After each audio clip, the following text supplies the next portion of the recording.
अच्छा। चलो चलो 41 देखते हैं इसमें। विच one of the following is used in preparing a natural mosquito repellent? Congress grass, elephant grass, lemon grass और नट ग्रास।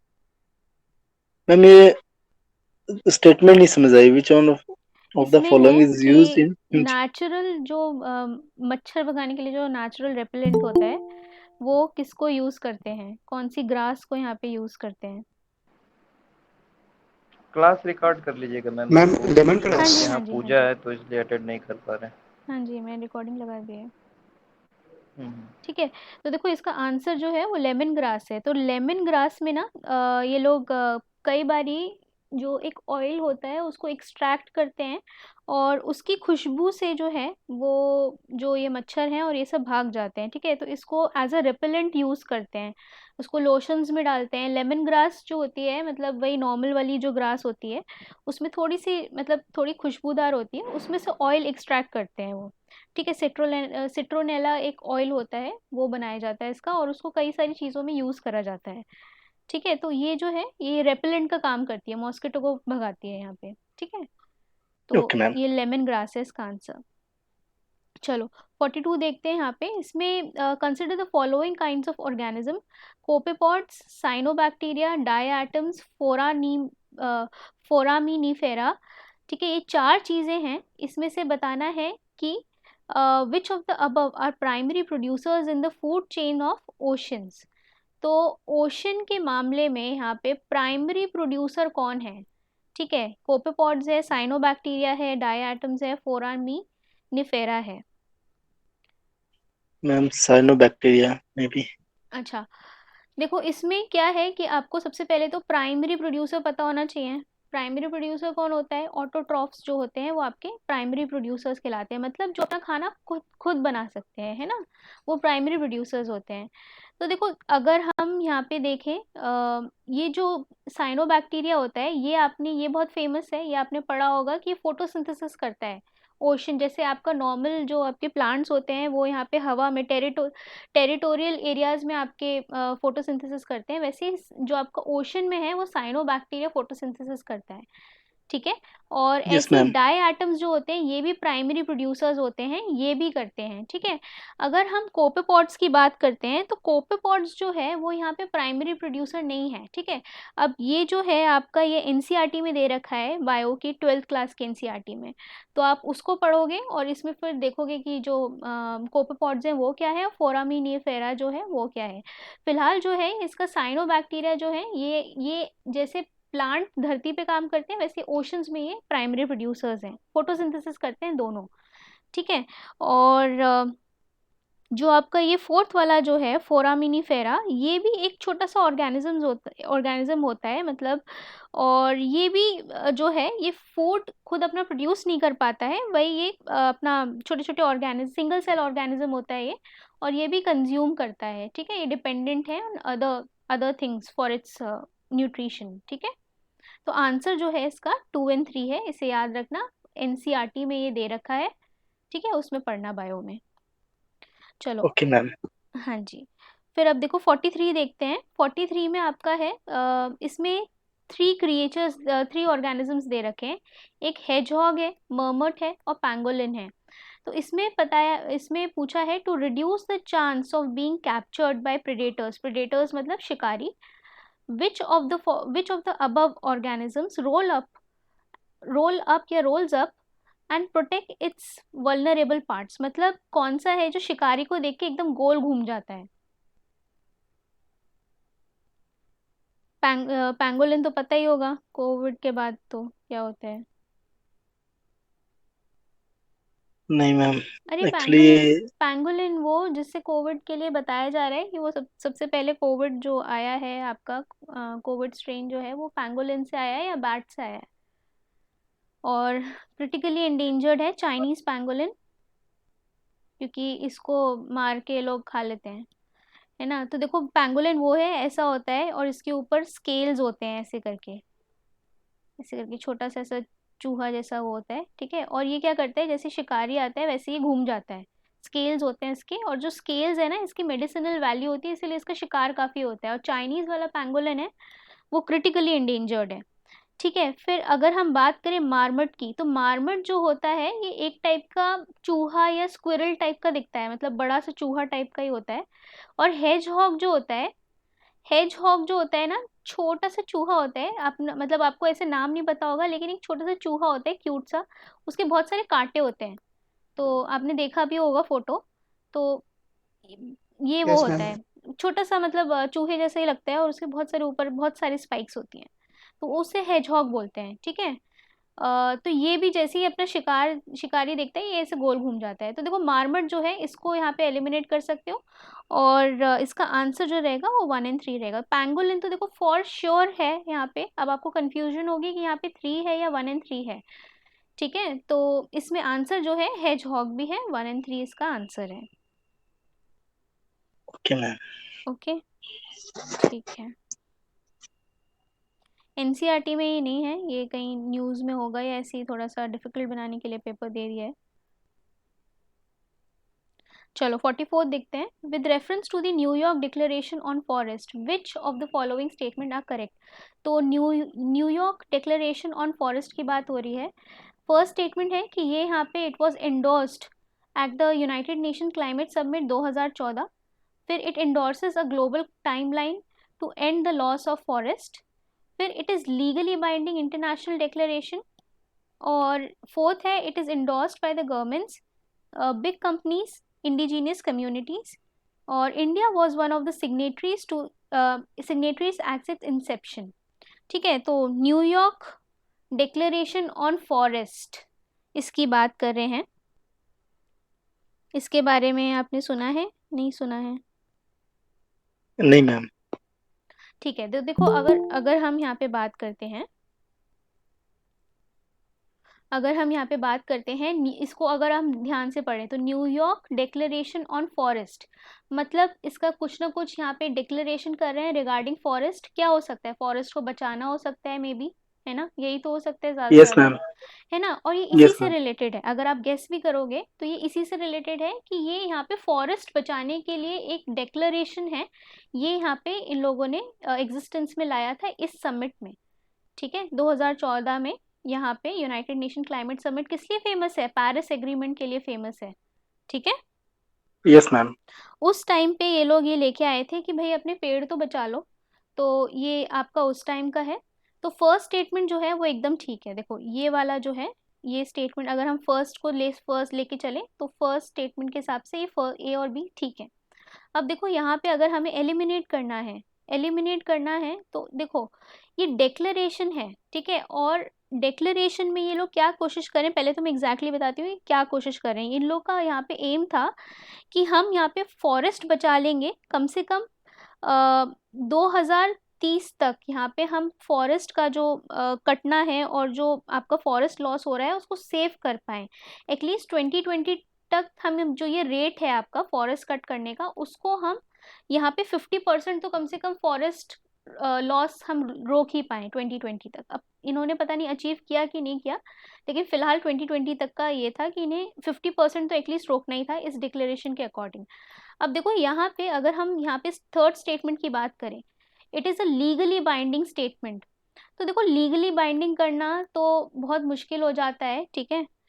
तो लीगली बाइंडिंग वाला ये जो है ये गलत है स्टेटमेंट, ठीक है। ये वॉलंटरी बेसिस पे है। जब आपका पेरिस एग्रीमेंट ही आपका आईएनडीसीज के बेसिस पे चल रहा है, जो आपके आईएनडीसीज हैं वो आपके अपने वॉलंटरी कॉन्ट्रीब्यूशंस है ना, आप अपने हिसाब से सोचो और आप कैसे कंट्रीब्यूट करना चाहते हो क्लाइमेट अग्रीमेंट में। तो जब वो आपका वॉलंटरी बेसिस पे है, तो जो उस समय पे आपका ये फॉरेस्ट वाला जो आ रखा है डिक्लेरेशन, वो भी वॉलंटरी होना चाहिए, है ना। तो ये लीगली बाइंडिंग नहीं है, ये यहाँ पे वॉलंटरी बेसिस पे है। इसीलिए अगर आप 3 को एलिमिनेट करोगे तो देखो ये चला जाएगा और ये चला जाएगा, और आपका आंसर क्या होगा? ए। ठीक है, एब्सोल्युटली मैम। Yes ma'am. ठीक है, चलो अब मैग्नेटाइट पार्टिकल्स की बात करते हैं। देखो मैग्नेटाइट पार्टिकल्स क्या होते हैं? मैग्नेटाइट पार्टिकल जिसमें आयरन होता है, ठीक है, फेरस आयरन, ये यहाँ पे इसकी बात हो रही है। Magnetite particle suspected to cause the neurodegenerative problem. Neurodegenerative problem मतलब आपकी दिमागी परेशानी, ठीक है। Are generated as a environmental pollutants from which of the following. So पहला है brakes of the motor vehicles, फिर engines of the motor vehicles, microwave stoves within homes, fourth है पावर प्लांट्स, और फिफ्थ है आपका telephone lines. तो ma'am यहाँ पर टेलीफोन लाइंस तो शायद नहीं होना चाहिए। हाँ जी, देखो इसका जो आंसर है वो थोड़ा सा हर जगह वेरी कर रहा है, किसी किसी ने आंसर इसका यहाँ पे सब सही कर रखा है, लेकिन जो मुझे लगता है कि यहाँ पे टेलीफोन लाइन नहीं होना चाहिए। मैंने उसको गूगल भी किया था, लेकिन मुझे टेलीफोन लाइन का ऐसा कुछ भी यहाँ पे मैग्नेटाइट पार्टिकल रिलीज नहीं मिला था। और जो यस मैम। मेजरली आपके मैग्नेटाइट पार्टिकल्स जो होते हैं रिलीज, वो हीट से रिलीज होते हैं। मतलब कोई चीज़ जल रही है या आपका कुछ फर्नेस में आपका कुछ बहुत ज़्यादा हीट है, तो मतलब जहाँ बहुत ज़्यादा हीट होगी, देखो यहाँ पे मोटर व्हीकल्स की बात करें तो यहाँ पे ऑयल भी आपका कंबशन हो रहा है ना, तो मतलब यहाँ पे पॉसिबिलिटी है कि यहाँ पे हीट जनरेट हो, कोई पुराना व्हीकल हो, तो उस केस में यहाँ पे ये मैग्नेटाइट पार्टिकल्स रिलीज हो सकते हैं। अब तीसरा है यहाँ पे माइक्रोवेव स्टोव्स। माइक्रोवेव स्टोव्स का भी जो है वो मुझे नहीं दिखा मतलब कॉन्क्रीट, बल्कि माइक्रोवेव जो रेज हैं वो मैग्नेटाइट को ऑब्जॉर्व करना मुझे यहाँ पे मिला था गूगल पे, कि ये जो है माइक्रोवेव वेव्स जो हैं वो एब्जॉर्ब करते हैं इनफैक्ट मैग्नेटाइट पार्टिकल्स को। तो देखो यहाँ पे अगर हम फिफ्थ के साथ जाएं, तो फिफ्थ अगर हमें एलिमिनेट करना है तो फिफ्थ को अगर हम एलिमिनेट करेंगे तो ये कट जाएगा, ये कट जाएगा, ये कट जाएगा, और ये आपका आंसर मोस्ट प्रोबेबली हो सकता है। लेकिन कहीं कहीं ये वाले पांचों जो हैं वो करेक्ट दे रखे हैं, ठीक है। तो ये तो अब जब यूपीएससी इसका की देगी तब मतलब एग्जैक्टली पता चलेगा, और अभी भी लोग इम्प्रूव करते रहेंगे अपने एनालिसिस को, तो उसके हिसाब से भी ये पता चलेगा। लेकिन फिलहाल अभी जो इतना समझ आ रहा है मुझे कि टेलीफोन लाइंस नहीं होंगी और माइक्रोवेव स्टोव्स नहीं होंगे, ठीक है। आंसर इसका यस मैम, रहेगा। टेलीफोन लाइंस के बारे में तो लगता है कि हाँ नहीं जी, होना चाहिए। हाँ जी, टेलीफोन लाइंस का इसका मोस्ट प्रोबेबली नहीं है, लेकिन कहीं कहीं दे रखा है, तो मतलब वी कांट इग्नोर कि ठीक है दे रखा है तो हो सकता है। ओके, चलो आगे ओके मैम। देखते हैं।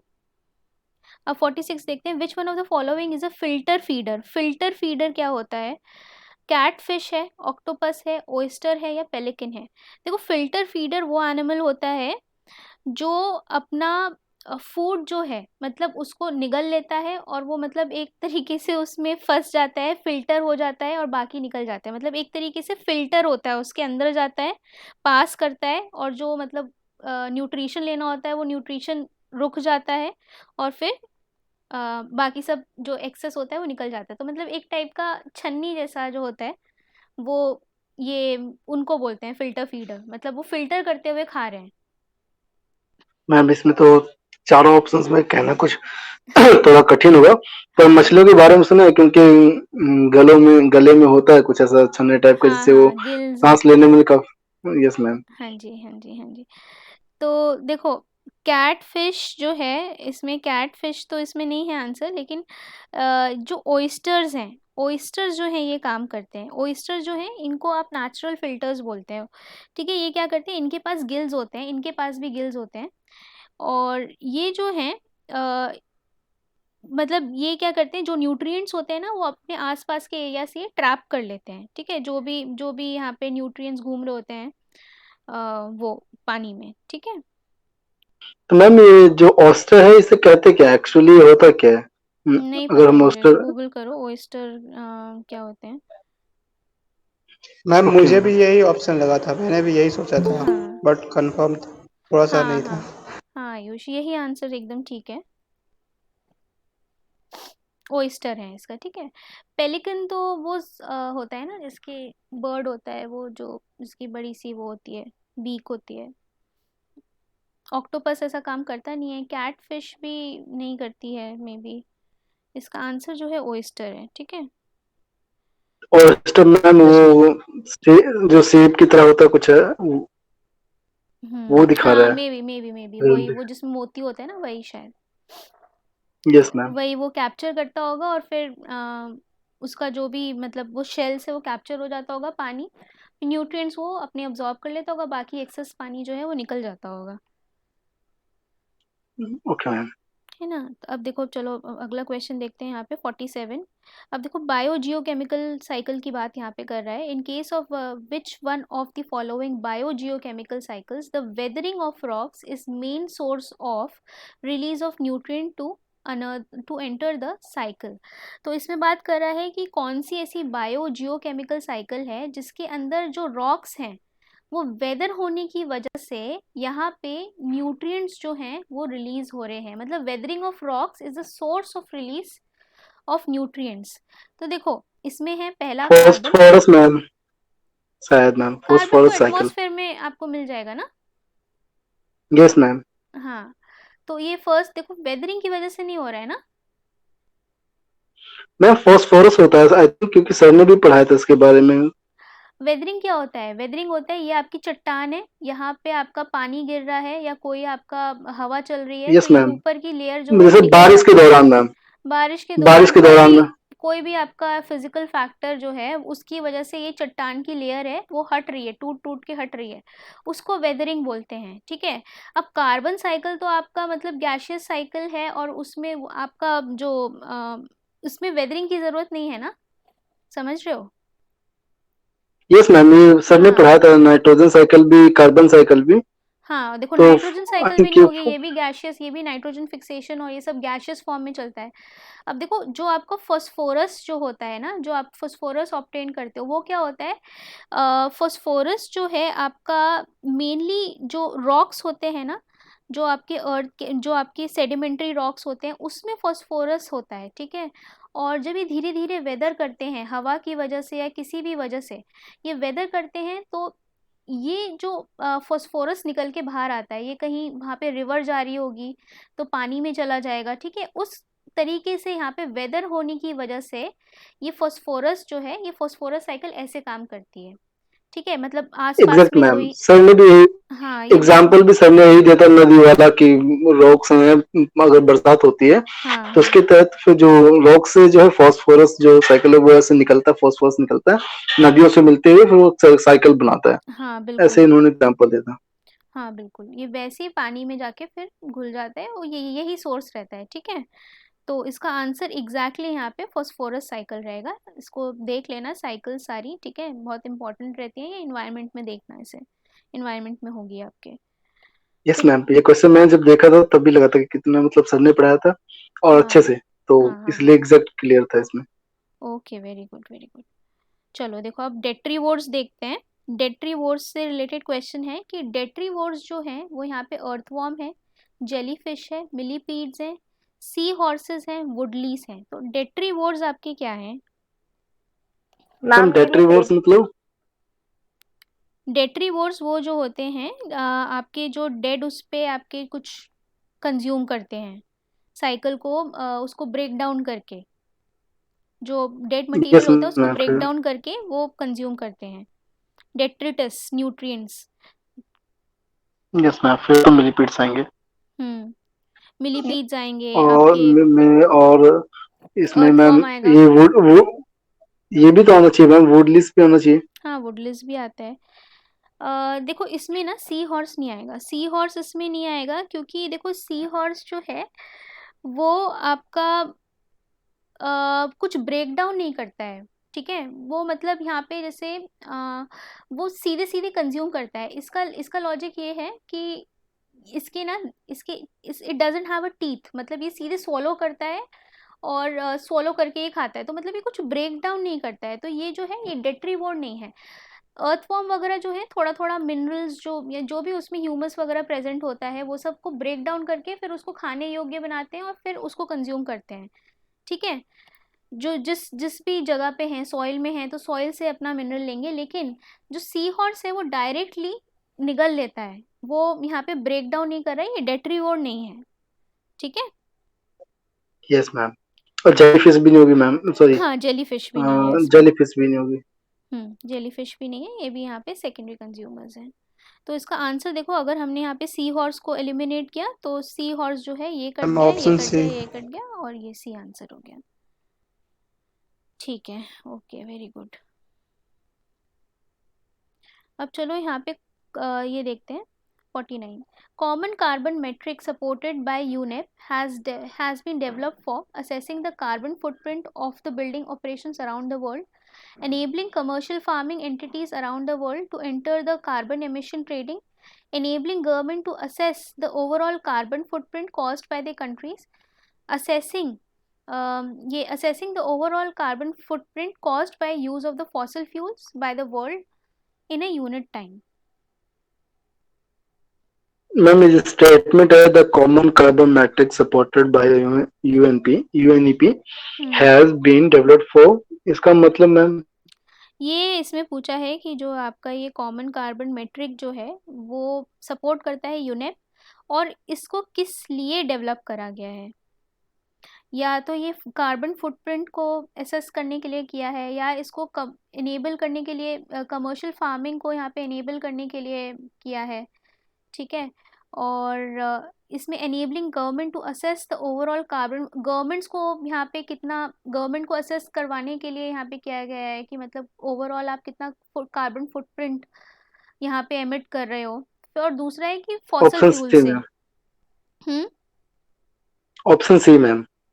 अच्छा, देखो इसमें ऑप्शन ए जो है और ऑप्शन सी थोड़े क्लोज हैं, लेकिन जो वाइडर डेफिनेशन है वो इसकी है, ये गवर्नमेंट्स के लिए नहीं है स्पेसिफिकली, ये ओवरऑल आपके वाइडर लेवल पे है ये, ठीक है। वर्ल्ड मतलब कितना आपका ओवरऑल लेवल पे, मतलब जोग्राफिकली नहीं लेकिन ओवरऑल कितना आपका जनरेट हो रहा है कार्बन फुटप्रिंट। कार्बन फुटप्रिंट क्या होता है, कोई बताएगा? मैम कार्बन फुटप्रिंट वही हुआ ना कि हम कितना कार्बन उत्सर्जन कर रहे हैं, मतलब हमारे पास कितना कार्बन उत्सर्जन हो रहा है और हम उसकी कितनी खपत कर पा रहे हैं, हाँ या एक बैलेंस बना पा रहे हैं, वही है ना मैम कार्बन फुटप्रिंट। हाँ जी एकदम ठीक है। कार्बन फुटप्रिंट होता है कि आप कितना कार्बन डाइऑक्साइड जो है वो आप कितना रिलीज कर रहे हो, ठीक है। मतलब कितनी ग्लोबल वार्मिंग आप कॉज कर रहे हो अपना कार्बन डाइऑक्साइड, वो चाहे किसी भी तरीके से हो, यहाँ पे नॉन फॉसिल फ्यूल वाला नहीं स्पेसिफिकली, अगर कोई आप ह्यूमन भी हम जो अपना कार्बन डाइऑक्साइड रिलीज कर रहे हैं वो भी उसके कार्बन फुटप्रिंट में आएगा। कोई भी एक्टिविटी करते हैं कार्बन डाइऑक्साइड आपका रिलीज होता ही है हर ह्यूमन एक्टिविटी में, तो वो होता है कार्बन फुटप्रिंट। तो ये पूरा ओवरऑल वर्ल्ड लेवल पे जो असेस करने के लिए है, देखो कॉमन से ही पता चल रहा है, कॉमन कार्बन मेट्रिक है ना, तो ये यहाँ पे कंट्री वाइज नहीं होगा, ठीक है। पर मैम ये बिल्डिंग यहाँ पर जो वर्ड डाला हुआ है assessing the carbon footprint of building operations around the world, तो हाँ। बिल्डिंग मतलब मैं समझा नहीं यहाँ पर इसका मतलब। मैं मुझे लगा जैसे कि यहाँ पर हम जो इमारतें बनाते हैं कुछ इस तरह से कुछ कंस्ट्रक्शंस करते हैं उससे रिलेटेड कुछ है। नहीं, कंस्ट्रक्शन से रिलेटेड नहीं है ये, बिल्डिंग ऑपरेशंस मतलब जो भी नॉर्मली आपका एक्टिविटी हो रही है उससे रिलेटेड है ये। Okay ma'am. ठीक है, मतलब यहाँ पे बिल्डिंग को ऐसे रेट वेट नहीं कर रहे हैं, लेकिन यहाँ पे ओवरऑल आपका परफॉर्मेंस मेरे ख्याल से रिलेटेड है इसमें शायद। पर मैम ये भी तो, ये ऑप्शन सी में भी तो दे रखा है ना कि एनेबलिंग गवर्नमेंट टू नहीं, ये गवर्नमेंट के लिए नहीं है राजेश, ये गवर्नमेंट्स के लिए नहीं है, ये ओवरऑल वो करने के लिए है, बिल्डिंग ऑपरेशंस। मेरे ख्याल से आप सही कह रहे हो, यहाँ पे बिल्डिंग्स के लिए परफॉर्मेंस के लिए ये है, ठीक है। ओवरऑल इन्वायरमेंट फ्रेंडली बिल्डिंग्स जो आप क्रिएट कर रहे हो या उससे जितना हो रहा है, रेट नहीं कर रहे हो पर ओवरऑल आप असेस कर रहे हो कि बिल्डिंग्स कितनी आपकी उस तरीके से आपके कार्बन फ्रेंडली हैं,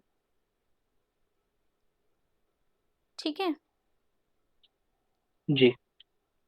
ठीक है। याद रखना फैक्चुअल है, मतलब इसे आप याद कर सकते हो, है ना, इसमें कुछ समझाने वाला तो है नहीं। चलो 50 देखते हैं। विच of the following have species that can establish symbiotic relation with the other organism? ये निडेरियंस, फंगाई और प्रोटोजोआ, ठीक है। तो देखो इसमें कैन एस्टैब्लिश है, अगर आपको नहीं भी पता है तो भी आप 1 2 3 मार्क कर सकते हो इसमें, क्योंकि जहाँ तक है पॉसिबिलिटी है कि सभी करते होंगे, ठीक है। तो यस मैम। देखो फंगी भी करता है, फंगी भी आपका करता है, और प्रोटोजोआ जो है वो टर्माइट्स के साथ सिम्बायोटिक रिलेशन दिखाते हैं। देखो सिम्बायोटिक रिलेशन क्या होता है कि एक म्यूचुअलिज्म होता है, एक सिम्बायोसिस होता है। देखो म्यूचुअलिज्म में है कि हनी बी हो गया और फूल हो गए, ठीक है, अलग अलग रह रहे हैं लेकिन एक दूसरे से बेनिफिट कर रहे हैं। सिम्बायोसिस वाले में क्या होता है कि दोनों एक साथ रह रहे हैं, जैसे जूज एंथेले हो गया, कोरल्स के साथ रहता है, दोनों एक दूसरे से बेनिफिट कर रहे हैं, ठीक है, इसमें भी बेनिफिट कर रहे हैं लेकिन अलग अलग रह रहे हैं। तो प्रोटोजोआ जो है वो यहाँ पे टर्माइट्स के साथ यहाँ पे सिम्बायोटिक रिलेशनशिप शो करता है। टर्माइट्स के अंदर शायद रहता है टर्म, और उसको फूड को डाइजेस्ट करने में हेल्प करता है, सेल्यूलोज को डाइजेस्ट करता है। और वो जो है जो टर्माइट आपका होता है ना, वो खुद से सेल्यूलोज को डाइजेस्ट नहीं कर पाता है, ठीक है, लकड़ी पे होता है ना, तो उसको डाइजेस्ट नहीं कर पाता है। इसके अंदर जो प्रोटोजोआ होता है वो उसको हेल्प करता है इसका खाना बनाने में।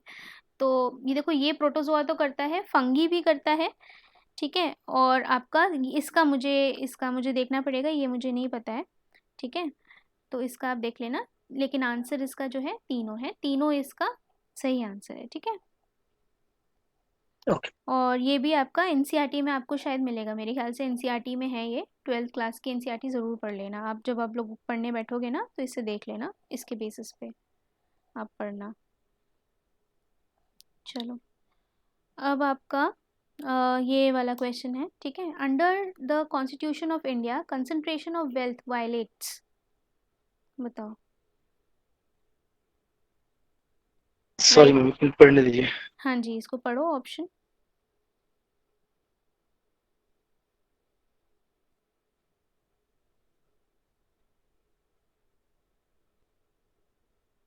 Ma'am, right to concept of welfare. ये कैसे बोला? Ma'am, under the Indian constitution concentration of wealth violates, तो अच्छा, ओके, अच्छा देखो, एक डीपीएसपी याद करो, डीपीएसपी आपका 39C याद करो, अगर याद है किसी को 39C? नहीं मैम। अच्छा, 39C में वो एग्जैक्टली बोलते हैं कि आपको जो वेल्थ है, मतलब आपका कंसंट्रेशन ऑफ वेल्थ नहीं होना चाहिए, ठीक है, ये एग्जैक्टली ये वर्ड्स हैं। अगर आप 39C देखोगे उसमें यहाँ पे प्रिवेंट करना है कंसंट्रेशन ऑफ वेल्थ 39C में, इसीलिए आपका मेनका गांधी केस था या शायद उसके अंडर आपने बोला था कि आप आर्टिकल 14 और आर्टिकल 19, ठीक है, इसको आप कम प्रायोरिटी दे सकते हो from DPSP, which one, 39B and 39C, ठीक है। किस लिए? Yes ma'am. अगर आपको कंसंट्रेशन ऑफ वेल्थ प्रिवेंट करना है तो उसके लिए अगर आप कोई लॉ बनाते हो इस डीपीएसपी को इम्प्लीमेंट करने के लिए, तो दैट विल बी वैलिड। उसमें आपका राइट टू इक्वालिटी जो आपका है, ये राइट टू इक्वालिटी और इक्वल प्रोटेक्शन ऑफ लॉ वाला वैलिड नहीं रहेगा, और ये 19 भी आपका वैलिड नहीं रहेगा। ये मेनका गांधी केस था ना शायद, तो ये जो है ये आपका डीपीएसपी होगा, ठीक है। तो ये कंसंट्रेशन ऑफ वेल्थ की बात होती है डीपीएसपी में, ठीक है। इससे मतलब यहाँ पर ट्रैप में नहीं फंसना है, कंसेप्ट ऑफ वेलफेयर वगैरह में ये ऐसे घुमाए हुए शब्द हैं, यहाँ पे फंसना नहीं है, ठीक है। इसीलिए डीपीएसपी जो है एग्जैक्टली उसके आर्टिकल के साथ उसको पढ़ते रहना। ओके मैम, पर ये मैम जो वायलेट्स लिखा है मतलब किसका उल्लंघन हो रहा है? एक्चुअली मैम इंग्लिश इतनी अच्छी नहीं है, तो हाँ हाँ हाँ, अच्छे मैं से एक बार समझ में गई समझ समझ गई, नहीं एक आता। Minute. Under the Indian constitution concentration of wealth violets, हाँ, अगर मतलब ये आपको डीपीएस में बोला है कि आपको प्रिवेंट करना है ना, तो वायलेट कौन सा करेगा? कंसंट्रेशन ऑफ वेल्थ किसको वायलेट करेगा? डीपीएसपी 39C में बोला है कि आपको प्रिवेंट करना है कंसंट्रेशन ऑफ वेल्थ, मतलब आपको रोकना है कंसंट्रेशन ऑफ वेल्थ। यस और मैम, अब अगर समझ आया मैम। अगर आपको यहाँ पे कंसंट्रेशन ऑफ वेल्थ एक्चुअली आपका मतलब कहीं हो रहा है, तो वायलेट क्या करेगा? डीपीएसपी वायलेट करेगा। यस मैम, डीपीएसपी का उल्लंघन हुआ फिर यहाँ हाँ पे। जी हाँ जी हाँ जी, ठीक है, चलो, क्लियर मैम। ओके, चलो ये देखते हैं। What what is the position of right to property in India? Right to property in India का जो पोजीशन है वो इंडिया में क्या है। देखो, the legal right available to citizen only, legal right available to any persons, fundamental right available to the citizens only, और neither fundamental right nor legal right. तो पहले तो ये बताओ कि यहाँ पे राइट टू प्रॉपर्टी आपका किस टाइप का राइट है। लीगल राइट है मैम, हाँ फंडामेंटल जी, राइट नहीं है। हाँ जी। तो ये देखो, ऑप्शन ए इसका सही है। लीगल राइट भी आपके दो प्रकार के होते हैं, ठीक है। एक तो कॉन्स्टिट्यूशनल हो जाता है, एक आपका जो आप लॉ बना के स्टैट्यूटरी राइट बनाते हो, ठीक है। दोनों जो होते हैं वो यहाँ पे कंफ्यूज नहीं होना कि लीगल राइट यहाँ पे सिर्फ स्टैट्यूटरी राइट को बोलते हैं, कॉन्स्टिट्यूशनल राइट भी आपका लीगल राइट में आता है, ठीक है। Yes ma'am. ओके, अब देखो यहाँ पे अगर हम बात करें तो देखो, फंडामेंटल राइट तो आपका नहीं है, पहले हुआ करता था, लेकिन अब ये 300A में है ना आर्टिकल। Yes ma'am. तो ये यस मैम, राइट 300 ए। तो ये आपका लीगल राइट है, to be more specific constitutional right है। तो ये तो नहीं है फंडामेंटल राइट। फंडामेंटल राइट तो अब ये सी भी एलिमिनेट हो जाएगा, ये बिल्कुल नहीं है। अगर हम बात करें, पहले दो बचेंगे, तो ये लीगल राइट तो है और लीगल राइट है। अब ये क्या यहाँ पे सिर्फ सिटीजन्स के लिए है या फिर एनी पर्सन्स के लिए है, मैम बताओ। सिटीजन्स के लिए होना चाहिए, एनी पर्सन्स के लिए क्यों कह सकते हैं हम? ये दो स्टेटमेंट जो है तो बहुत घुमावदार, यहाँ पर सोचने लायक।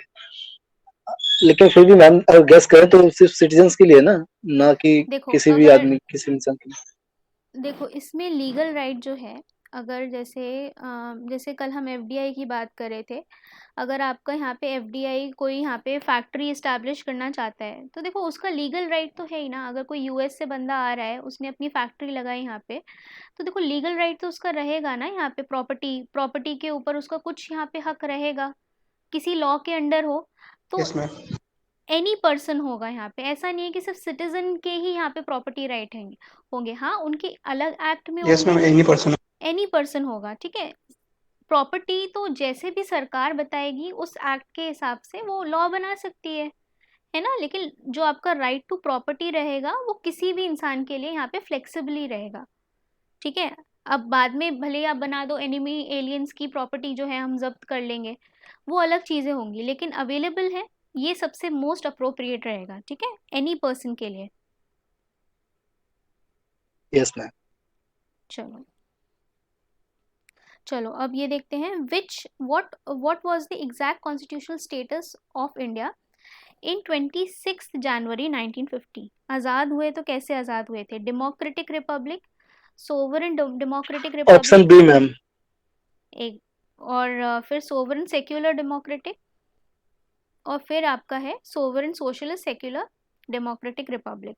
बताओ इसका क्या है? नहीं मैम, ये 42 अमेंडमेंट के बाद जोड़ा गया था ना सेकुलर सब। हाँ देखो, तो ये सी और डेमोक्रेटिक डी तो एलिमिनेट नहीं होता था है। इधर, यहाँ पे सेक्युलर गलत है, ये भी सेक्युलर गलत है ना।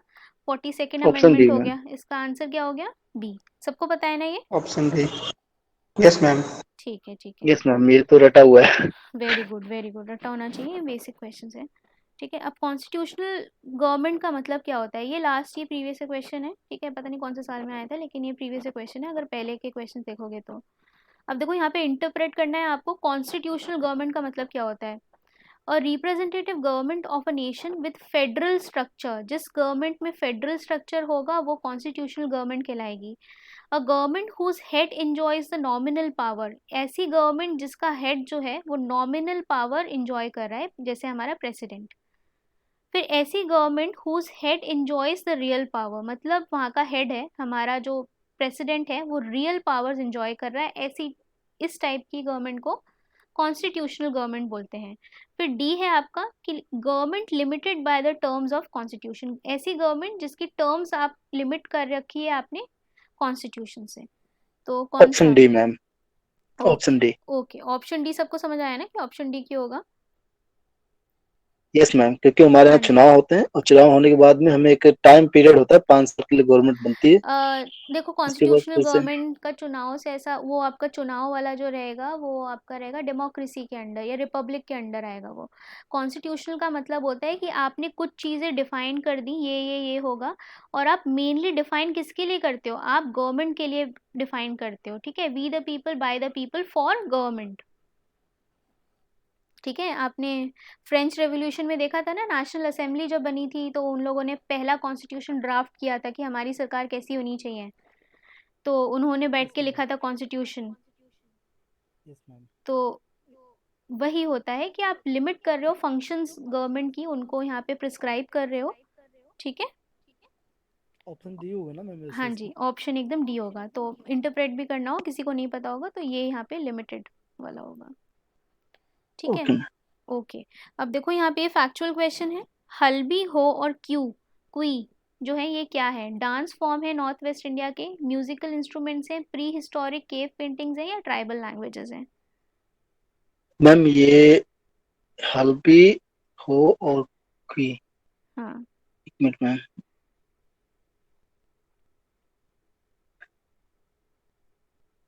मैम ये डांस फॉर्म्स हैं नॉर्थ वेस्ट इंडिया के।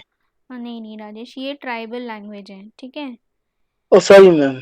हाँ देखो जो हल्बी है, हल्बी है ये यहाँ पे कहीं मध्य प्रदेश और महाराष्ट्र में बोली जाती है। ठीक है, और यस मैम। हाँ और इनफैक्ट ये, हाँ सही कह रहे हैं मैम आप। ठीक है, और ट्राइबल में। कुई जो है आपके साउथ में बोली जाती है शायद। ठीक है, तो ये हल्बी जो है ये महाराष्ट्र और मध्य प्रदेश की सेंट्रल इंडिया के आसपास ये बोली जाती है, और कुई जो है वो बोली जाती है आपकी द्रविडियन लैंग्वेजेस में ये आती है। ठीक है, हो का देख लेना, ये शायद नॉर्थ ईस्ट की होगी। ठीक है, तो हो का एक बार ही एग्जैक्टली देख मैम। लेना, हो का मुझे याद नहीं आ रहा है। ओके, तो ये आपकी लैंग्वेजेस हैं, ट्राइबल लैंग्वेजेस। चलो अब ये देखते हैं 56, consider the following statement with respect to the Bharat Ratna and Padma awards. ठीक है, अब देखो भारत रत्न, फर्स्ट स्टेटमेंट देखते हैं, Bharat Ratna and Padma awards are titles under the article 18 clause 1 of Constitution of India. Second है Padma Awards which were instituted in the year 1954 were suspended only once. फिर आपका third है कि the number of Bharat Ratna awards is restricted to maximum of 5 in a particular year. इसमें बताना ma'am है, रुको रुको रुको, नॉट करेक्ट बताना है इसमें। ठीक है, जल्दबाजी बिल्कुल नहीं करनी है क्वेश्चन जब सॉल्व करते हैं, तो देख लो पूछा क्या है। ओके मैम, अच्छा क्या आपने टॉप दिया। हम्म, अब देखने दीजिए मैम एक मिनट। हाँ देखो आराम से देखो।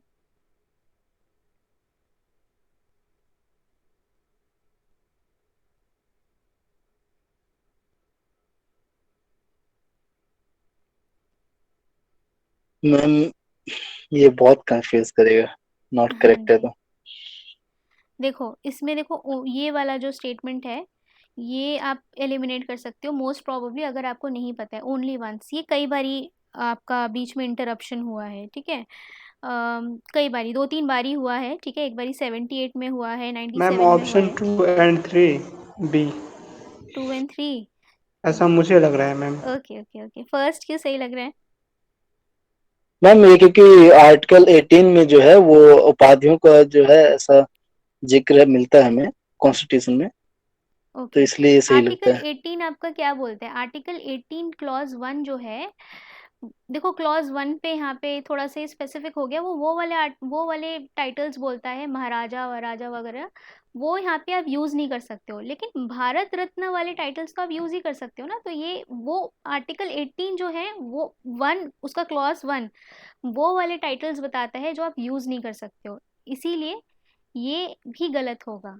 ठीक है, अगर आप आर्टिकल 18(1) देखोगे ना, तो उसमें आर्टिकल उसका जो क्लॉज 1 है वो बता रहा है कौन से यूज़ नहीं कर सकते, और ये वाले स्टेटमेंट में क्या बोल रहा है कि Bharat Ratna and Padma awards are titles under 18(1), तो इनकी तो रोक ही नहीं है ना, ये तो आप अवार्ड करते ही हो, तो इसीलिए ये यहाँ पे गलत हो जाएगा। ठीक है, तो मैम फिर तीनों गलत हैं।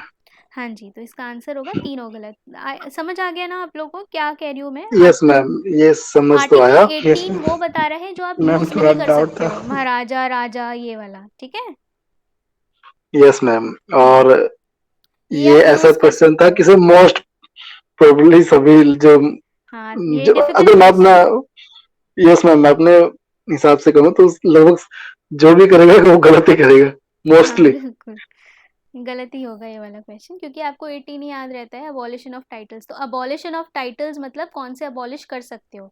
Bharat Ratna will not come into it, it will be the exception. Ma'am वो जानबूझकर ऐसा क्वेश्चन डालते हैं कि आप गलत हाँ, करो। ताकि आप डिटेल में पढ़ो। ठीक है, आर्टिकल 18 को सब हल्के में लेते हैं ना, इसीलिए आर्टिकल 17 यस को, मैम। आर्टिकल 18 को।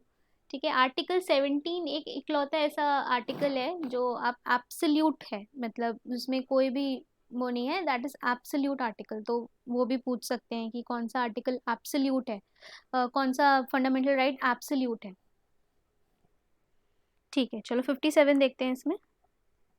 Consider the following statement. Statement 1 दे रखी है कि the United Nations capital Development fund UNCDF and the Arbor Day Foundation have recently recognized Hyderabad as a 2020 Tree City of the World। और फिर आपका second statement है कि Hyderabad was selected for the recognition for a year following its commitment to grow and maintain the urban forest। इस type के questions देखो आते ही नहीं है, ये ऐसे मेरे ख्याल से पहली पर बार मैम हुआ है। ये जो पहला स्टेटमेंट है ये भी हाल ही में न्यूज में पढ़ा गया था इसके बारे में, या फिर सर ने पढ़ाया होगा। अच्छा, ये याद है कि जो हैदराबाद को है, हैदराबाद को वो tree city of the world 2020 में घोषित किया गया इसे। ये बिल्कुल ठीक स्टेटमेंट है। देखो ये वाला जो स्टेटमेंट है वो बिल्कुल ठीक है। यस मैम, तो ये कहीं ना कहीं दोनों एक दूसरे से जुड़े हुए हैं और दोनों के दोनों स्टेटमेंट सही हैं। हम्म, ये ठीक है। और इसमें जो फर्स्ट स्टेटमेंट है इसमें कुछ थोड़ा सा गड़बड़ है। मैम वो कैसे, ये जो UNCDF है।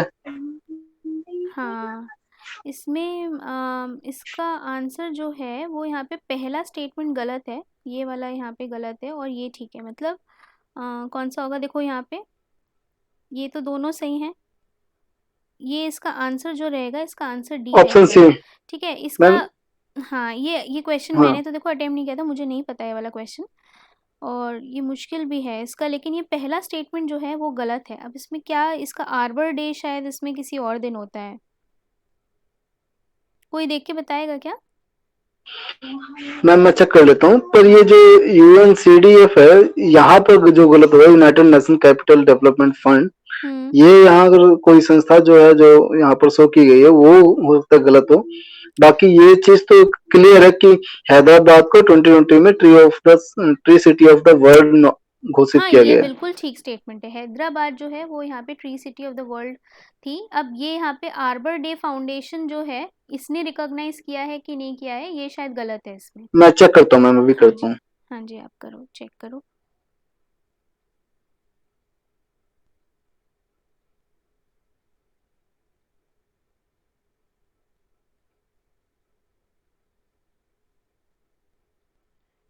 ये यस मैम, अर्बेडो फाउंडेशन नहीं किया है। अच्छा, ये इसी ने किया है। यस तो मैम, तो इसमें दोनों स्टेटमेंट करेक्ट हो गए। यूएनसी नहीं, ये गलत है। UNCDF ने नहीं किया है। ये शायद UNCDF की जगह FAO है। ठीक है, एब्सोल्युटली मैम, हाँ, FAO है। फूड एग्रीकल्चर ऑर्गेनाइजेशन है ये शायद, और organization ma'am, yes ma'am. Arbor Day Foundation है। इन दोनों ने मिलके यहाँ पे हैदराबाद को रिकॉग्नाइज किया, इसीलिए ये स्टेटमेंट गलत है। बहुत ही डिफिकल्ट क्वेश्चन है, इतना याद नहीं रहता है कि यहाँ पे FAO ने किया है कि UNCDF ने किया है। आर्बर डे याद रहे वही बहुत बड़ी बात है। ठीक है, ह्यूमन तो नेचर ऐसे मैम, क्वेश्चन छोड़ कि दिया अगर करो किसी को, एग्जाम में। ह्यूमन नेचर मैम कि किसी को इतना याद है कि हाँ हैदराबाद को नहीं, तो 2020 में जो है। इतना किसी को याद नहीं रहेगा। ऐसे क्वेश्चन छोड़ने के लिए बने होते हैं, आपको सब थोड़ी अटेम्प्ट करना है, ये क्वेश्चंस नहीं अटेम्प्ट करते हैं। ठीक है, अब चलो ओके मैम। स्पोर्ट्स वाले क्वेश्चंस देखते हैं। स्पोर्ट्स वाले क्वेश्चन जो हैं वो इस बार आ गए हैं, वैसे कभी आए नहीं हैं, अब आते रहेंगे ऐसे वाले questions. Consider the following statement in respect of the Laureus World Sports Award, which was instituted in year 2000. American golfer Tiger Woods was the first winner of this award. The award was perceived mostly by the Formula One players so far. Roger Federer received this award maximum number of times compared to others. 3 statement सही है ma'am. Roger Federer को काफी सबसे अधिक बार ये award मिला है। Okay okay okay, ठीक है। और इसमें जो है ये देखो, मुझे नहीं पता लेकिन मैंने ये देखा हुआ था। फार्मूला 1 की जगह यहाँ पे जो सबसे ज़्यादा यहाँ पे अवार्ड जो मिला है वो टेनिस को मिला है, तो इसीलिए ये यहाँ पे गलत है। तो आंसर जो है इसका यहाँ पे 2 गलत है, तो ये जो है 1 एंड 3 आंसर होगा। फार्मूला 1 की जगह जो है यहाँ पे होना चाहिए टेनिस, ठीक है। टेनिस को सबसे ज़्यादा, टेनिस के प्लेयर्स सबसे ज़्यादा जीते हैं यहाँ पे,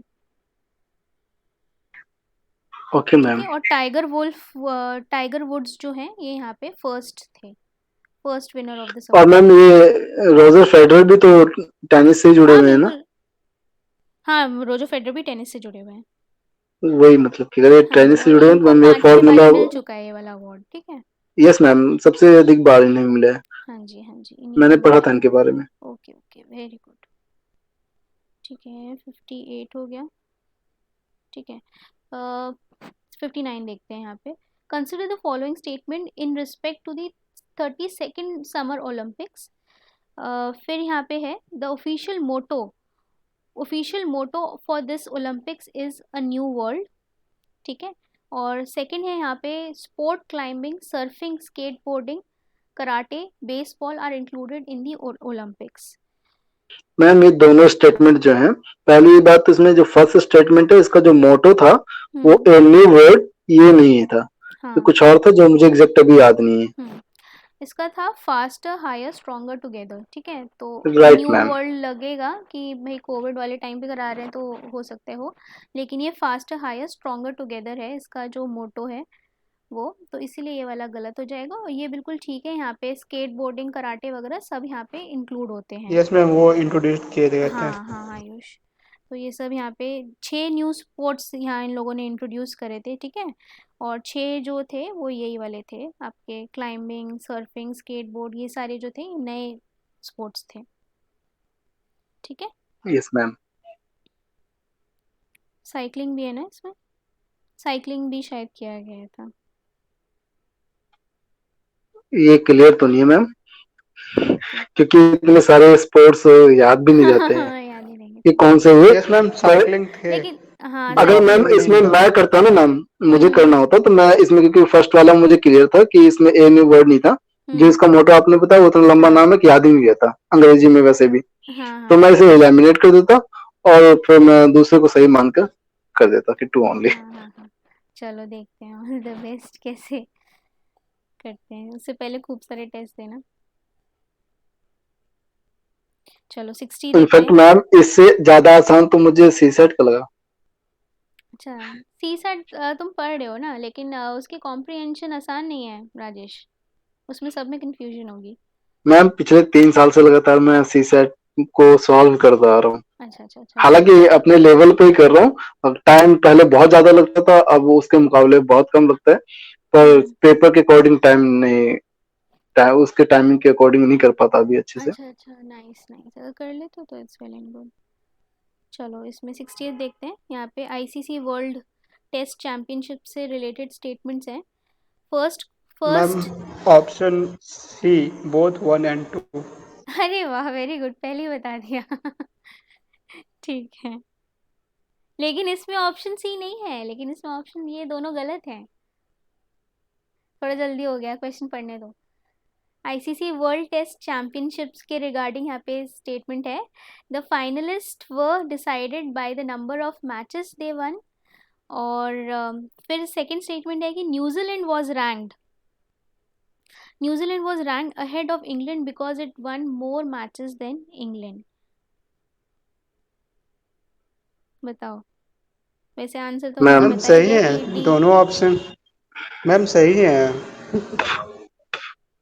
ये तो मैम पहला नहीं सही नहीं, लगता है, देखो इसमें क्योंकि ये जो मैचेस दे रखा है ना, मैचेस के बेसिस पे नहीं हुआ था, जिसके सबसे ज़्यादा स्कोर बना था, जो सबसे ज़्यादा नंबर जिसको मिले थे, परसेंटेज ऑफ पॉइंट्स, वो जीता था, उसके हिसाब से डिसाइड हुआ था, नंबर ऑफ मैचेस के बेसिस पे मैम नहीं हुआ बट था। मैच मैम ज़्यादा जो ऑन किए थे उस हिसाब से मिले थे पॉइंट्स। अरे आपने देखा था ना, जब अभी जब मैरी कॉम जो जीती थी, जो हारी थी, वो इसी बेसिस पे तो हारी थी ना, कि मैचेस तो उन्हें खूब जीते थे लेकिन उनके पॉइंट्स कम थे, ओके मैम, तो ठीक है। आयुष जी यहाँ क्रिकेट से तो नहीं जोड़ रहे हैं इसे?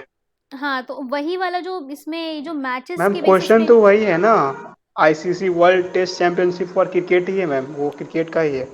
क्रिकेट और का है, दोनों लेकिन मैं ऑप्शन। मैरी कॉम का बॉक्सिंग का आपको वो बता रही हूँ कि मैरी कॉम ने यस जो मैम। थे वो 3 में से 2 मैचेस जीते थे, लेकिन उनका स्कोर जो था, ओवरऑल पॉइंट्स जो थे, वो कम थे।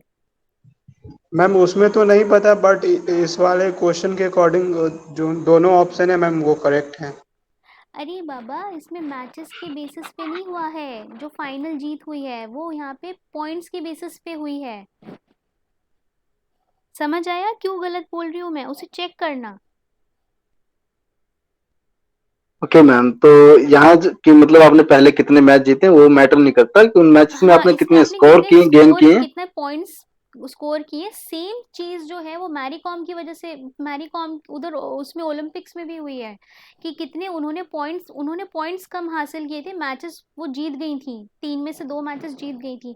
इसीलिए शी वॉज शॉक कि मैंने तो 2 मैचेस जीत लिए थे, मेजोरिटी मैच जीत लिए, मैं कैसे हार गई? और क्योंकि उनके पॉइंट्स कम थे। ये जो सेम क्राइटेरिया जो है मैचेस को ना अंत लेके, जो उसके नंबर हैं फाइनल, वो इन लोगों ने यहाँ पे कैलकुलेट करे हैं, मतलब जो पॉइंट्स हैं। इसीलिए ये स्टेटमेंट जो है गलत है, इसे एक बार ही क्रॉस चेक कर लेना इसका, लेकिन ये गलत है, यहाँ पे नंबर के बेसिस पे हुआ था। ठीक है, बहुत डिटेल्ड है ये क्वेश्चन, और आप जनरली ध्यान नहीं दोगे कि मतलब कि मैचेस के बेसिस पे हुआ है कि नंबर परसेंटेज ऑफ पॉइंट्स के बेसिस पे हुआ है। ठीक है, तो फाइनल इसके पॉइंट्स के बेसिस पे ये जो है वर्ल्ड टेस्ट चैंपियनशिप जो है वो यहाँ पे जीती गई थी। ठीक है, आयुष उसे चेक ओके मैम। करना, एक बार ही चेक कर लेना। Yes ma'am.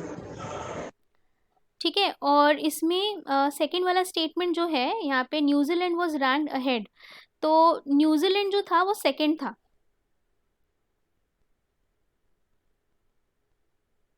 ठीक है, न्यूजीलैंड जो था यहाँ पे सेकंड स्पॉट पे था, और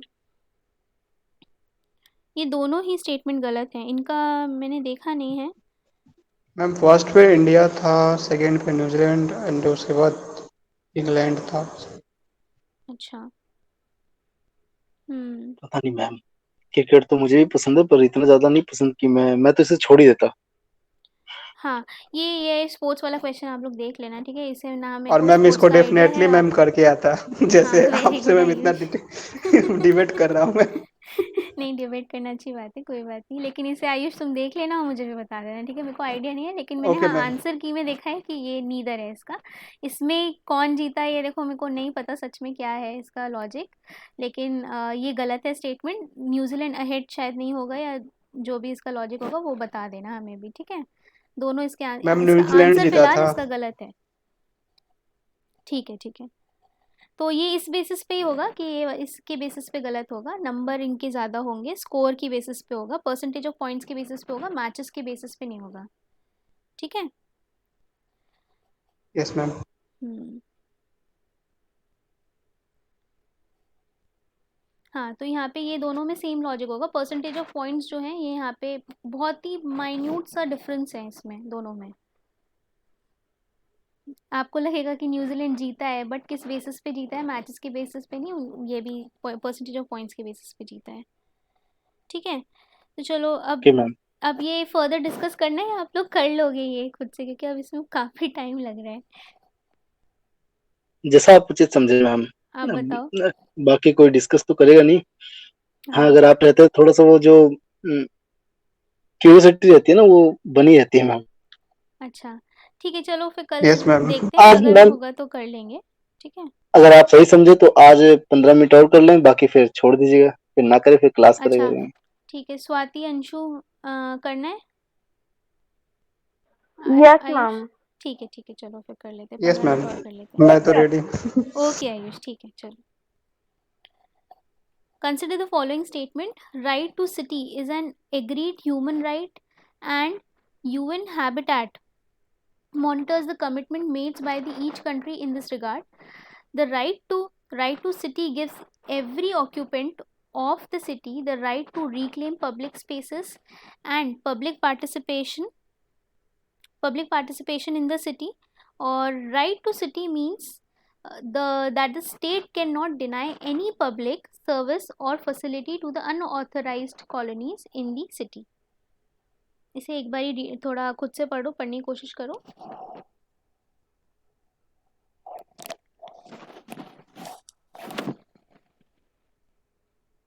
समझ आ रहा है क्वेश्चन? मैम स्टेटमेंट्स हैं ये, और थोड़ा सा ऐसा लग रहा है नहीं है, पहली बार पढ़ा जा रहा है इसके बारे अच्छा में कि right to city means that the state can not deny any public service और facility to the unauthorised colonies in the city. तो मैम अगर देखा जाए, स्टेटमेंट देखा जाए, अगर ये सभी इसमें कुछ ना कुछ एक तरह से सिमिलरिटी मिल रही है तीनों स्टेटमेंट में देखो, अगर कहीं ना मैं कहीं। देखो ये फर्स्ट स्टेटमेंट जो है, अगर फर्स्ट की बात करते हैं, right to the city is an agreed human right, मतलब ये अग्रीड ह्यूमन राइट है। And the UN habitat monitors the commitment made by each country in this regard. देखो मॉनिटर कर सकती है, कुछ गलत नहीं लग रहा है स्टेटमेंट में, है ना? और अग्रीड होना चाहिए, ऑब्वियसली राइट आपके अग्रीड अपॉन होने चाहिए। और सेकंड स्टेटमेंट अगर हम देखते हैं यहाँ पे, right to city gives every occupant of the city the right to reclaim public spaces and public participation in the city. हर एक बंदे को अधिकार होना चाहिए पब्लिक स्पेस यूज करने का। प्राइवेट स्पेस की बात नहीं कर रहे हैं ना यहाँ पे, पब्लिक स्पेस की बात कर रहे हैं। हर कोई जो है पार्क में जाके बैठ सकते हैं, ऐसा तो है नहीं सरकार किसी को मना कर देगी, है ना, जो भी उस शहर में रह रहा है। अब देखो यहाँ पे थर्ड स्टेटमेंट क्या बोलता है, right to the city means that state can not deny any public service or facility to unauthorized colonies in the city। तो क्या यहाँ पे ये थोड़ा सा यहाँ पे गड़बड़ स्टेटमेंट नहीं लग रहा? मतलब यहाँ पे यस एक मैम, तो ये कि स्टेट की पावर को यहाँ पे अनऑथराइज्ड। छीन रहा है ना, कि आप यस मैम। डिनाई नहीं कर सकते हो। फिर यहाँ पे कह रहे हैं कि अनऑथराइज कॉलोनीज को भी डिनाई नहीं कर सकते हो। मतलब यहाँ पे कोई स्लम है, ठीक है, अब उन्होंने इलीगली ऑक्यूपाई कर लिया है जगह, और आपको उनको यहाँ से वेकेट कराना है, तो आप उनका ऑब्वियसली वहाँ पे जो पानी वगैरह बिजली वगैरह काट सकती है सरकार, है ना? वेकेट कैसे कराओगे आप वो जगह? तो ये जो स्टेटमेंट है, बिल्कुल मैम, इनफैक्ट वो तो उन्हें हटा भी सकती है वहाँ। बिल्कुल, तो उसको हटाने के लिए यहाँ पे ये कैन नॉट नहीं होना चाहिए, यहाँ पे सरकार के पास पावर होनी चाहिए। तो थर्ड स्टेटमेंट अगर हम चलें, तो थर्ड स्टेटमेंट आपका गलत होना चाहिए, ठीक है? तो देखो थर्ड स्टेटमेंट आपका किसी में नहीं होना चाहिए, दिस और ये स्टेटमेंट एकदम ठीक है। तो आंसर इसका सी होगा, ठीक है? पब्लिक स्पेस आप यस मैम। ज़्यादातर सबको ही यहाँ पे, जो भी सिटी में रह रहा है सबको आप एक्सेसिबल बनाओगे, ठीक है? अब चलो जुडिशियल कस्टडी के बारे में देखते हैं। देखो जुडिशियल यहाँ पे है, स्टेटमेंट्स हैं दो। Judicial custody means an accused is in the custody of the concerned magistrate and such accused is locked up in the police station, not in jail, ठीक है? और सेकंड स्टेटमेंट है कि during judicial custody the police officer in the charge of case is not allowed to interrogate the suspect without the approval of the court. Ma'am दूसरा statement सही होना चाहिए, ठीक है। और पहला जो है कि judicial custody means an accused is in the custody of concern magistrate and such case locked up. Ma'am इसमें only two, option B. Okay, very good Rajesh, एकदम ठीक है ये। और सेकंड इसका एकदम ठीक है। देखो पुलिस कस्टडी का मतलब जेल में है, जुडिशियल कस्टडी का मतलब क्या होता है, मजिस्ट्रेट के पास, ठीक है? कस्टडी मजिस्ट्रेट की कस्टडी में तो यहाँ जब रहता है तो यहाँ पे उसको आप जुडिशियल कस्टडी बोलते हो। तो judicial custody means an accused is in the custody of concern magistrate and such accused is locked up in jail in the police station and is locked up in police station and not jail. तो देखो इसका कुछ statement तो ये तो ठीक है कि जुडिशियल कस्टडी का मतलब मजिस्ट्रेट के अंडर है, लेकिन क्या आप उसे लॉकअप करते हो पुलिस स्टेशन में? नहीं, ये आपकी नो मैम। कौन सी हो जाएगी, पुलिस कस्टडी हो जाएगी। अगर आप उसे लॉकअप कर रहे हो पुलिस स्टेशन में, जेल में रख रहे हो, तो वो आपकी कौन सी कस्टडी होगी, पुलिस कस्टडी होगी। और ऐसा नहीं है कि आप इंटेरोगेट नहीं कर सकते हो। अगर आपकी जो यहाँ पे कस्टडी है उसमें आप इंटेरोगेट कर सकते हो, ठीक है, जुडिशियल कस्टडी के दौरान पे। Yes ma'am.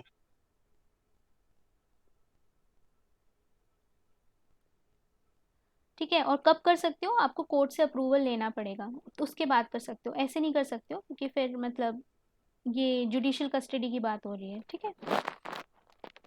Yes ma'am. Okay, चलो यहाँ पे देखते हैं। तो मतलब जुडिशियल कस्टडी ऑफ, अभी जो आर्यन खान वाला केस चल रहा है वो समझ आ जाएगा ना, मतलब अभी जब वो जुडिशियल कस्टडी में होगा तो उसका मतलब क्या है, और पुलिस कस्टडी में होगा तो मतलब ही is locked up in jail. Yes ma'am. ठीक है, चलो 63 देखते हैं यहाँ पे। With reference to the India, with reference to India, consider the following statement. When a prisoner makes out a sufficient case, parole cannot be denied to such prisoner because it becomes a matter of his right. फिर second statement है कि state government have their own prisoners release on parole rules. Ma'am एक minute, इसे थोड़ा सा समझा दें कि क्या कह रहा है, जैसे हिंदी में भी देखो होता ना है। इसमें, हाँ, इसमें देखो ये कह रहा है कि इंडिया के रेफरेंस में क्या जो प्रिजनर होता है, अगर वो अपना सफिशिएंट केस यहाँ पे डेवलप करे कि मुझे इस बेसिस पे परोल चाहिए, तो परोल जो है उसे आप डिनाई नहीं कर सकते हो ऐसे प्रिजनर को, क्योंकि ये उसके अधिकार का उसके अधिकार की बात हो जाती है। तो क्या यस आप मैम, अगर सफिशिएंट केस वो दिखा रहा है कि हाँ मुझे पैरोल की जरूरत है, तो आप कैसे उसके पे डिनाई नहीं कर सकते। हाँ, जब तक वो मतलब गवर्नमेंट का ऐसा, या सॉरी अदालत को ऐसा ना लगे कि हाँ उसकी वजह से कोई दुर्घटना हो सकती है, काफी बड़ा कुछ वो हो सकता है, तो सफिशिएंट अगर केस दिखा रहे तो फिर किया जा सकता है, इसे ओके पैरोल दी जा सकती है। ओके ठीक है। इसमें देखो ये स्टेटमेंट जो है ना, ये एक्चुअली गलत है। ये गलत इसलिए है कि जैसे अगर आप किसी को एज अ टेररिस्ट अरेस्ट कर रहे हो, जैसे अगर आपने यूएपीए के अंडर आपने इसको बंदे को अरेस्ट किया, ठीक है, अब वो कह रहे हैं, अब देखो एक महीने वो यहाँ पे कस्टडी में है, ठीक है, अब उसने बहुत अच्छा बिहेवियर किया, परोल आपको उस बेसिस पे मिलती है कि आपका बिहेवियर बहुत अच्छा है और मतलब आप काफ़ी अच्छे मतलब हो, ठीक है, उस बेसिस पे आपको यहाँ पे परोल मिल सकती है। लेकिन अगर कोई यहाँ पे बहुत सीरियस ऑफेंस है किसी बंदे का, तो देखो ये थोड़ा सा रिस्की हो जाएगा ना उसको छोड़ना, मतलब ये उसकी यहाँ पे अगर यूएपीए के अंडर यहाँ पे अरेस्ट हो रहा है, तो यहाँ पे उसकी राइट्स भले ही यहाँ पे वायलेट हो रहे हैं, लेकिन आप उसको नहीं छोड़ सकते हो, ठीक है। तो ये थोड़ा सा यहाँ पे एक्सेप्शनल केसेस भी आ जाएंगे जहाँ पे थोड़ा छोड़ना, जो परोल है देना, वो यहाँ पे रिस्की हो जाएगा। तो ऐसा यहाँ पे इसको बांधित नहीं करेंगे, इसको बांधेंगे नहीं कि भाई यहाँ पे उसके राइट का मैटर है। ऑब्वियसली सिक्योरिटी जो है वो आपका सुप्रीम रहेगा, ठीक है। तो मतलब इस बेसिस पे कि उसके राइट्स का हनन हो रहा है आप उसको परोल दे दो, ऐसा नहीं होता है। बहुत सीरियस ऑफेंसेस होते हैं, उस केसेस में नहीं होता है, ठीक है। तो इसीलिए ये वाला जो स्टेटमेंट है वो गलत है। और यहाँ पे देखो हर स्टेट का लॉ अपना अलग होता है, तो यहाँ पे उनके रिलीज वाले जो रूल्स रहेंगे वो भी अलग रहेंगे। तो ये स्टेटमेंट एकदम ठीक है, ठीक है। तो सीरियस ऑफेंस अगर केस रहेगा, वो कितना भी अपना अगर कर रहा है तो मतलब सफिशिएंट अपना वो कितना भी केस डेवलप कर रहा है, इसमें ये लिखा है कि उसको परोल डिनाई ही नहीं कर सकते। तो देखो डिनाई कर सकते हैं अगर वो सीरियस ऑफेंस में फंसा हुआ है, ठीक है, समझ आ गया। बिल्कुल वैसे ही मैम, जैसे कि आर्टिकल 22 का 3 जो वो है, वो हाँ बताता है कि निवारक निरोध कानून के तहत उसके आर्टिकल 22 का 1 और हाँ 22 का बिल्कुल, 2 जो है परोल जो वो। है यहाँ पे परोल को आप अधिकार से बिल्कुल नहीं जोड़ सकते। राइट जो है आपको परोल से आपको नहीं जोड़ना होगा। यूएपीए के अंडर अगर आया है वो बंदा, तो उसके ऊपर फिर लेजिस्लेशन जो भी आपका लेजिस्लेटिव प्रोसेस होना होगा वो होगा, उसमें अधिकार का मैटर नहीं आएगा फिर, ठीक है। यस मैम, क्योंकि हम देखते हैं ना निवारक निरोध कानून में मैम, कि उसमें हाँ भी जो हमारे फंडामेंटल राइट्स हैं वो एलिमिनेट हो जाते हैं वहां पर। हाँ बिल्कुल, तो वो ये आप आर्टिकल कर सकते 22 हो। का 1 और 2। और देखो वैसे भी इंडिया ने टॉर्चर वाला जो वो है वो साइन नहीं किया है, तो यहाँ पे देखो टॉर्चर भी खूब होता है, तो उसमें आप लीगल बेसिस उस पर भी नहीं लेते हो कि मतलब भाई कितना भी बंदे को टॉर्चर आप कर सकते हो अंदर, ठीक है। यूनाइटेड नेशंस टॉर्चर वाला एक कन्वेंशन है, वो इंडिया ने साइन नहीं किया है। कई बारी बोला भी जाता है, साइन इंडिया पे प्रेशर डाला जाता है कि आप साइन करो उनके राइट्स के लिए जो अंडर ट्रायल्स हैं। चलो 64 देखते हैं यहाँ पे। At the national level which ministry is the nodal agency to ensure the effective implementation of the scheduled tribes and other traditional forest dwellers recognition of the forest right act 2006, environment ministry, Panchayati Raj, rural development या tribal affair? बताओ, ये easy है, ये कर लोगे। Ma'am देखो इसमें कि ट्राइबल की बात हो रही है हाँ, कि ये शेड्यूल ट्राइबल ट्राइब्स की, तो ये मिनिस्ट्री ऑफ ट्राइबल अफेयर्स ही होगा। ट्राइबल अफेयर्स, इसमें कोई ज़्यादा दिमाग नहीं लगाना है। ट्राइब्स की बात हो रही है, ट्राइबल अफेयर मिनिस्ट्री देखेगी इसे, ठीक है। कोई ज़्यादा दिमाग मत लगाना है यस इसमें मैम। कि इन्वायरमेंट होगा कि भाई ग्राम सभा आ गई तो यहाँ पे पेसा आ गया, ऐसा कुछ ज़्यादा दिमाग नहीं लगाना है। ये तो सीधा सीधा क्वेश्चन है नहीं मैम, ट्राइबल वैसे भी मिनिस्ट्री। बी और सी तो वैसे भी नहीं लगते, पर इन दोनों में कंफ्यूजन हो सकती थी। पर वहाँ हाँ ट्राइब्स की हाँ बात हो रही है तो ट्राइबल मिनिस्ट्री ही देखेगी। बिल्कुल। चलो अब 65 देखते हैं, ये थोड़ा बहुत अच्छा क्वेश्चन है ये, ठीक है। तो legislation which confers on the executive and administrative authority and unguided and uncontrolled discretionary power in the matter of application of law violates which of the following articles of the Constitution of India? Article 14, Article 28, Article 32, Article 44। Ma'am बताओ। एक minute, ये पूछा क्या गया यहाँ पर? ये इसमें बड़ी लंबी स्टेटमेंट है। हाँ, इसमें पूछा है कि यहाँ पे लेजिस्लेशन का मतलब कानून जो है, जो एग्जीक्यूटिव पे आता है, कन्फर्स ऑन द एग्जीक्यूटिव और द एडमिनिस्ट्रेटिव अथॉरिटी। ये अनगाइडेड हो सकता है, अनकंट्रोल्ड हो सकता है, डिस्क्रिशनरी पावर है। Application of law violets which of the article, मतलब किस आर्टिकल को आप वायलेट कर सकते हो। अगर हम आर्टिकल मैम 14 की आर्टिकल 14। आर्टिकल 14, अच्छा ठीक है, बताओ क्यों। मैम जो मैं समझ पा रहा हूँ उसके हिसाब से मैम, अगर आप इसे पूरा पूरा हिंदी में बता दें तो। अच्छा क्योंकि आर्टिकल मैम देखिए, आर्टिकल 14 वो समता के अधिकार से रिलेटेड है। हम्म आर्टिकल 28 उससे रिलेटेड है, क्या नाम उसका? ये रिलीजन से रिलेटेड है, ठीक है। Yes ma'am. आर्टिकल मैं 32 रीट्स से रिलेटेड है। हाँ, अब देखो आर्टिकल 32 क्यों नहीं होगा। आर्टिकल 32 क्यों नहीं होगा, क्योंकि ये जुडिशरी के यहाँ पे जुडिशियल रिव्यू से रिलेटेड है, रिट से, है ना। तो यहाँ पे मैम एग्जीक्यूटिव का पूछा है ना, एडमिनिस्ट्रेटिव अथॉरिटी, तो जुडिशरी तो आप एलिमिनेट कर सकते हो। समझ आया। आर्टिकल 32 एलिमिनेट कर दो, आर्टिकल 44 भी नहीं है, ठीक है। अब देखो आर्टिकल 14 क्या है, मोस्ट प्रोबेबली आंसर इसका हो सकता है ये रिलीजन से भी रिलेटेड नहीं हो सकता। आर्टिकल 14 जो है आपका रूल ऑफ लॉ, ठीक है। आर्टिकल 14, ठीक है। इसके अंडर जो है यहाँ पे एग्जीक्यूटिव के पास पावर रहती है कि वो कोई भी यहाँ पे लॉ बना सकते हैं जो राइट टू इक्वालिटी को यहाँ पे हनन कर सकते हैं। जैसे कि हमने बात की थी, अगर आपको 39B और 39C को इम्प्लीमेंट करना है डीपीएसपी को, तो क्या आप इसको आर्टिकल 14 को वायलेट करते हुए आप लेजिस्लेटिव एक्शन नहीं ले सकते हो, यस मैम। लेजिस्लेशन नहीं ले सकते हो। बिल्कुल ले बिल्कुल सकते हो। मैम। अगर आपको कंसंट्रेशन ऑफ वेल्थ अवॉइड करना है, आपको कोई कानून बनाना है, अब आप कंसंट्रेशन ऑफ वेल्थ जो है वो आपका बहुत ही वाइडर डेफिनेशन हो गई। तो मतलब सरकार के पास क्या हो गई, डिस्क्रिशनरी पावर आ गई, और अनगाइडेड है ये, अनकंट्रोल्ड है, ठीक है। कुछ यहाँ पे डिफाइंड नहीं है, ठीक है।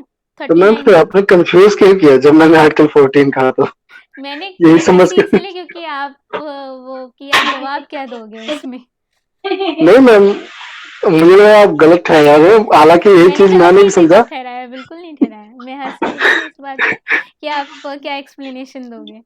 एक्चुअली मैम मैंने बहुत ही कॉन्फिडेंस के साथ कहा था ना आर्टिकल 14 शायद, इसलिए आपने पूछा। हाँ, नहीं मैंने गलत एक्चुअली नहीं मैम बोला, ये मैं आंसर तो ठीक इंग्लिश है। अच्छे से समझ तो नहीं पाया, पर ये समझ गया कि ये समता के अधिकार जो आर्टिकल 14 में जो कुछ में पढ़ा जाता है हाँ उससे ही रिलेटेड है। क्योंकि बाकी जो आर्टिकल्स है उनके बारे में सोचता कि आर्टिकल 32 जो रिट से रिलेटेड है, आर्टिकल 28 रिलीजन से, और आर्टिकल 44 उससे हाँ बिल्कुल क्या सही, नाम, तो इसलिए मैम आर्टिकल 14। ठीक है, बिल्कुल सही है ये, ठीक है। आर्टिकल 14 जो है आप वायलेट कर सकते हो, राइट टू इक्वालिटी। आपको अगर यहाँ पे वल्नरेबल सेक्शंस के लिए कानून बनाना है तो आर्टिकल 14 आपका गया, ठीक है। चलो मैम एक तरह से देख लो कि जो ये हम हमारा क्या नाम है, इसका जो आरक्षण वगैरह भी होता है, तो कहीं ना कहीं ये भी इससे रिलेट कर सकते हैं हम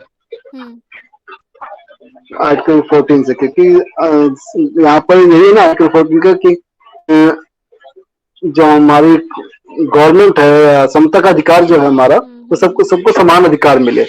पर अब आरक्षण है, उससे हमें थोड़ा अलग अलग एक अधिकार मिल रहे हैं, किसी को थोड़ा ज्यादा अधिकार मिल जाते हैं, कि जो रिजर्वेशन मिल रहा है हमें, उससे हमें थोड़ा ज्यादा बेनिफिट मिल जा रहा है, किसी को थोड़ा कम मिल रहा है। तो कहीं ना कहीं से भी रिलेट करके अगर हम देखें, बिल्कुल सही। ठीक है, चलो इसमें फिर आप कल देखें, इसमें 66 है, ठीक है। Okay ma'am, yes ma'am. Okay, कल क्लियर, कल कंप्लीट हो जाएगा मैम। आई होप सो, ठीक है। चलो चलो, bye bye, good okay night. Ma'am, thank you ma'am. Bye ma'am, thank you ma'am, good thank you night so ma'am. Much. Thank you, bye bye bye ma'am, thank you ma'am. Bye Swati ma'am, bye Ayush.